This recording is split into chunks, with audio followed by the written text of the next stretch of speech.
Allahu Akbar, Allahu Akbar,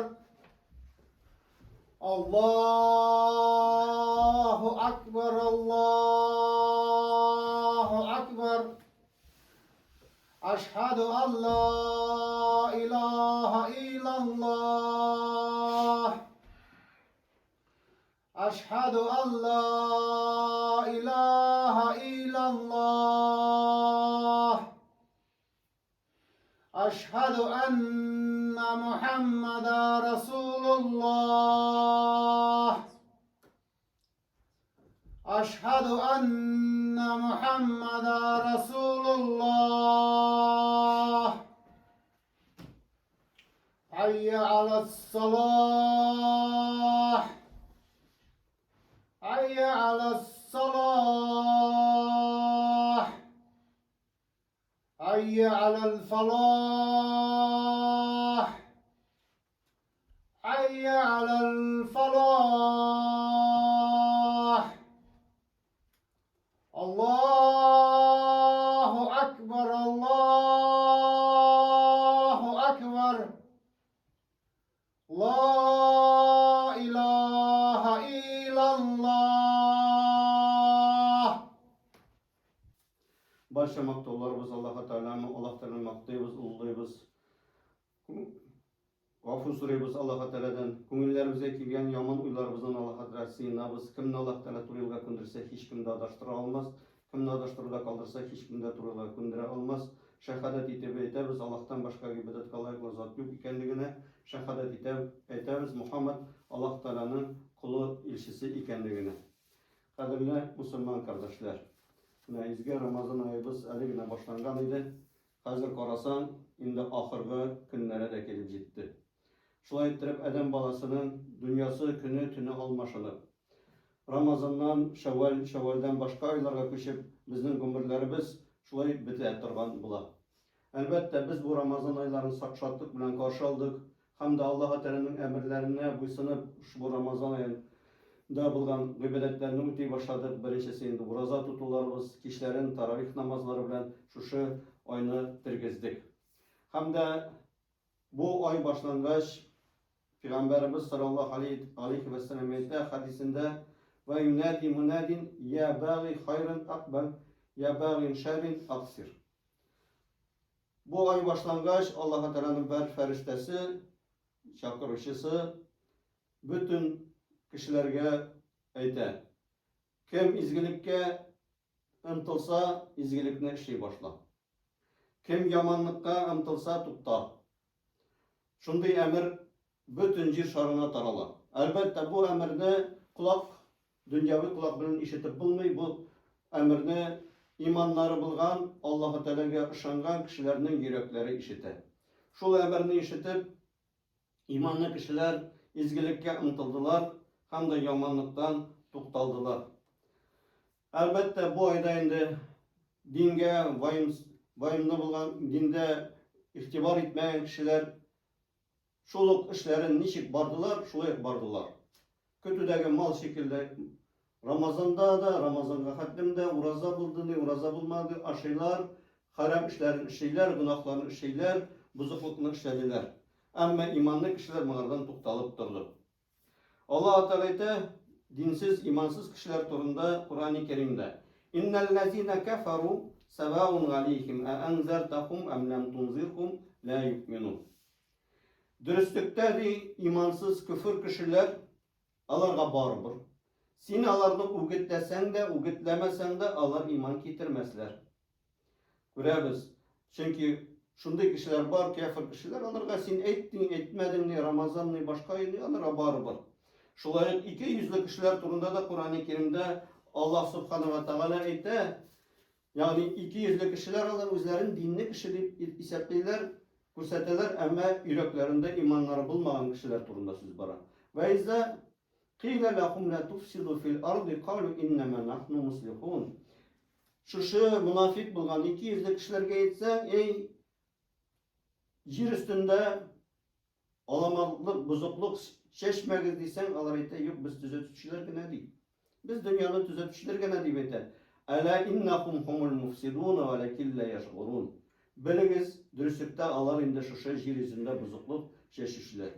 Күрәбез, Рамазан айы була торып та кайбер җирләрдә адәм балалары бузыклыктан тукталмады, хәтта сугышлар, башка төрле зулымлыклар булып торды. Әлбәттә, бу айда иманлы кешеләргә Аллаһ Тәгалә үзенең ярдәмен бирә, изге эш эшләргә, чөнки бер хадистә әйтелә: "Суффидат шаятина марадатул джин." Шайтаннар һәм дә буйсынмаган җиннәрне Аллаһ Тәгалә бу көндә аларны шылбыр белән баглап куя. Әмма инде динсез, имансыз кешеләр турында әлбәттә алар душман, алар исламга каршы. Вә казалика җагална ликулли набин удува шаятинал инс вал джинни. Аллаһ Тәгалә әйтә Кур'ан-ы Кәримдә: "Без һәрбер пәйгамбәргә аларның әдәми шайтаннарны һәм җиннәрне душманларын булдырдык" ди. Ягъни дөньяга нинди генә изге эш килсә, барыбер аның каршы төшүчеләре, бузыклык кылучылар һәр вакытта, һәр даимда була. Әлбәттә, бу Рамазан аенда да кешеләр, әдәми шайтаннар, алар тыелмаганнар, алар үзләренең эшләрен, бузыклыкларын эшләп йөриләр.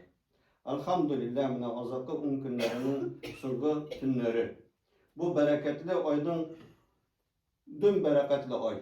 Башыннан башлап ахырына хәтлем, соңгы көненә хәтлем бәрәкәтле ай. Аллаһ Тәгалә бу айда бәрәкәт тә бирә, гафу да итә, үзенең рәхмәтен дә бирә. Рәхмәт, әҗр ва савапларын да арттырырга безгә мөмкинчелек бирә. Әмма иң соңгы көннәрендә әлбәттә без Кадер кичәсе дигән вакыт бар. Без Рамазан айы буена тырышырга тиешлебез, әмма бигрәк тә соңгы көннәрендә тагы да ныграк тырышырга тиешлебез.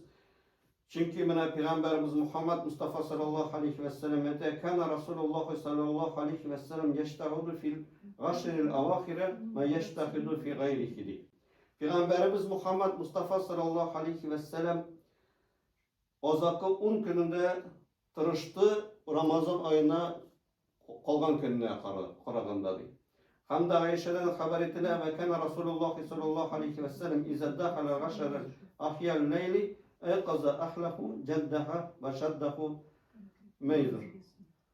Пәйгамбәрбез Мухаммад Мустафа саллаллаһу алейхи ва саллям 10 көне җиткәннән соң үзенең изарын тарта иде, һәм дә үзенең гаиләсен уята иде, төннәрен йокламыйча үткәрә иде. Ягъни Пәйгамбәрбез саллаллаһу алейхи ва саллям төннәрдә Аллаһ Тәгаләне зикр итеп, гыйбадат итеп үткәрә иде.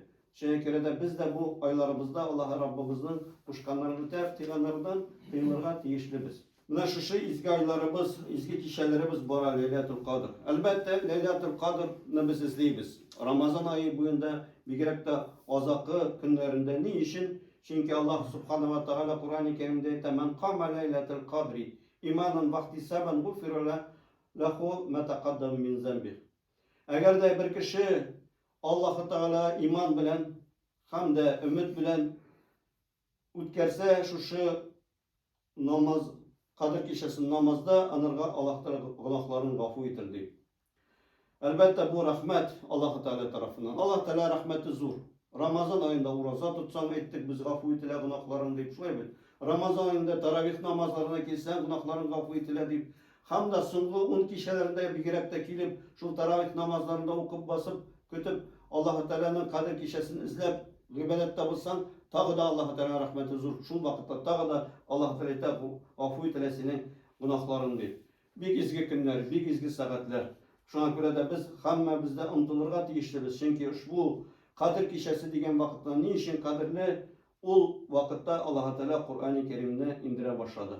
Кур'ан-ы Кәрим турында Аллаһ Тааля әйтә: "Шахр Рамадан аллази унзила фихил Кур'ан." Шушы изге Рамазан айында без Кур'анны индердек. Кур'анны индерә башлаган вакытта әлбәттә менә шушы Кадр кичәсе вакытында иде. Әлбәттә менә шушы изге айларыбыз тамамлану белән, 1 Шәввал ае керү белән без нәрсә эшләргә тиешлебез? Безнең өстебездә тагы да 2 эшебез кала. Беренчесе фитр садакасы бирү, закат фитр бирү. Һәм дә икенчесе гайб намазына бару.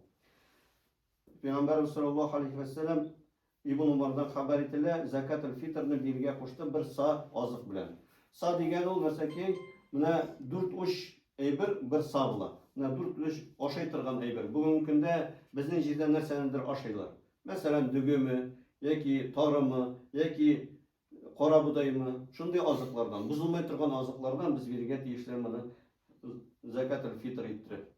Һәм дә инде ул закатул фитр нәрсәкәй булып тора, безнең Рамазан аенда кылынган кимчелек вакытларыбыз яки буш сүзләребездән безне чистарта торган әйбер булып тора. Әгәр дә инде бер кеше үзенең карамагында балалары яки хатыны яки улы яшьтәге булган әти-әнисе булса, алар эчендә бирә ала. Чөнки алар үзләренең маллары булмаска мөмкин, алар эчендә бирергә тиешлебез. Әгәр дә инде кемнең мөмкинчелеге юк, үзе фәкыйрь, үзе мискин булса, ул кешегә әлбәттә закат фитр түләргә тиешле түгел. Һәм дә аннан соң инде бәйрәм намазларына чыгабыз. Бәйрәм намазларына чыккан вакытында әлбәттә гусул алу тиешле. Гусул инде тиешле дибез. Әгәр дә мөмкинчелеге булса, гусул ала. Шилләмәсә, ютәлләгән шилләгән кешегә гусул алмаса да була. Аның белән нәрсәкә ул фарз түгел, обязательный түгел дигән сүз. Мөмкин болай да барырга. Аннан соң инде чиста киемнәрен, матур киемнәрен киеп бара. Аннан соң мәчеткә барган вакытында җыяу барса хәерлерәк. Җыяу барган вакытында takbir ite Allahu Ekber, La ilahe illallah, Allahu Ekber, ve lillahil hamdi. Менә шушы эшләребезне онытмыйк.